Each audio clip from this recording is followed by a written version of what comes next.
Мария начала изучать язык жестов, чтобы лучше понимать слабослышащую маму. Когда она только осваивала жестикуляционные манеры, то и представить себе не могла, что погружается в отдельный, причем ничуть не ограниченный, а вполне себе безграничный мир самовыражения, в котором есть место даже песням. Проповедь подвала в мои будни таракана, безработных бакалавров, комнатушных партизанов, подноготные затворы, кэмани, мерки порталов, марать руки, приготовься тут, будни таракана. Я по профессии хореограф, и для меня, наверное, жест и какое-то движение, эмоция — это гораздо более емкая какая-то субстанция, более информативная, чем просто слово. И иногда мне легче показать, чем сказать или сделать. И, наверное, да, жест — это очень иллюстративный способ выражения, очень эмоциональный. Есть два жеста, которые обозначают примерно схожие значения у них. Это испачкать, да, или, испачкать, замарать, испортить.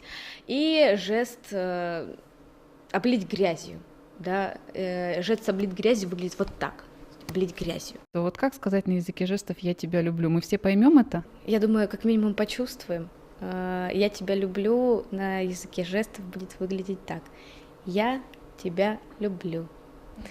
Мне кажется, что это очень ясно и понятно. Здесь, мне кажется, всегда показывается какая-то душа, что-то очень теплое, близкое. Любое средство общения идет по пути упрощения, ведь все гениальное просто. Сегодня невербальные способы передачи информации у молодежи в приоритете. Так, язык эмодзи в последнее время развивается настолько стремительно, что уже претендует на самостоятельную коммуникативную систему. Задания на понимание идеограмм уже входят в обязательную программу организации индустрии развлечений. Так, городской культурный центр «Планета» провел конкурс песен, зашифрованных в эмодзи, в котором приняли участие известные шоу-вумен города Мария Кених и Зарина Минкина. Какой милый смайлик. Мальчик и девочка, ножки, Он вспотел. дождик. Смайлик вспотел. В смысле, смайлик вспотел? Так, подожди.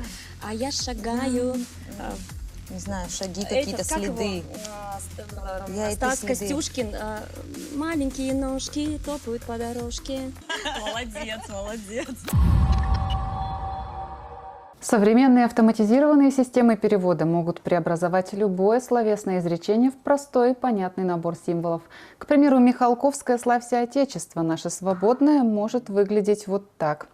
Как мы видим, графического аналога слову «свободный» не нашлось, это у нас английское «free» в квадрате. А если положить пушкинское, скажем, «у лукоморья дуб зеленый», на язык эмодзи, то результат тоже мало кого впечатлит или вдохновит. Поэтому без слов, наверное, не обойтись. В некоторых случаях без них никак.